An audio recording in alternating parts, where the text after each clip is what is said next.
வணக்கம். இன்றைக்கி நம்ம பார்க்க போகிறது அருமையான யதார்த்தமான பொன்மொழிகளை பார்க்க போகிறோம். இது ஏன் இப்படி சொல்கிறோம் அப்படின்னா, இந்த காலத்தில் பல பேர் அதிர்ஷ்டத்தை நம்பி தான் இருக்காப்புல. அதற்கு ஒரு சின்ன ஒரு கதை, குட்டி கதை. கதை என்பதை விட யதார்த்தமானது. என்னவென்றால், ஒரு மனிதன் மிகவும் அன்றாடம் சாப்பாட்டுக்கே கஷ்டப்பட்டு கொண்டிருக்கிறான். அப்பேற்பட்ட மனிதனுக்கு ஒரு நாள் எங்கிருந்தோ ஒரு ரூபாய் காயினானது கிடைக்கிறது. அந்த காயினை தனது பாக்கெட்டில் வைத்து கொண்டார். இப்படி போயிட்டே இருக்க காலம் செல்ல செல்ல கடினமாக உழைத்து பணக்காரராகிவிட்டார். அந்த சமயம் பார்த்து சட்டையை மாற்றி போடும்பொழுது அந்த காயினை தனது பாக்கெட்டில் பத்திரமாகத்தான் வைத்திருந்தார்.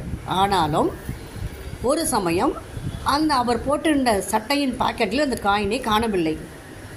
மிகவும் பயந்து போய் அவருடைய மனைவியிடம் கேட்கிறார், அம்மா, நீ இந்த ஒரு ரூபாய் காயினை பார்த்தாயா என்று. அதற்கு அவள், ஏன் பாக்கெட்டில் இல்லையா என்று. இல்லை, எங்கேயோ விழுந்து விட்டது, எனக்கு பயமாக இருக்கிறது, திரும்பவும் நாம் அந்த பழைய நிலைக்கே, அதாவது ஏழ்மையான நிலைக்கு தான் சென்று விடுவோமோ என்று பயமாக இருக்கிறதம்மா அப்படின்னு. இல்லை, அதெல்லாம் ஒன்றுமில்லை. இவ்வளோ தூரம் நாங்கள் கடந்து வந்த பாதையே உங்களுடைய உழைப்பினால் வந்தது தான்.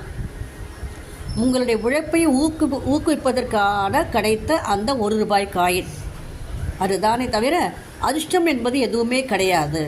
இதைத்தான் நாம் சொல்லுகின்றோம். தெய்வத்தால் ஆகாதெனும் முயற்சி தன் மெய்வருத்த கூலி தரும். இதனை நாம் கடைபிடிப்போமே. உழைப்போம், உயர்வோம்.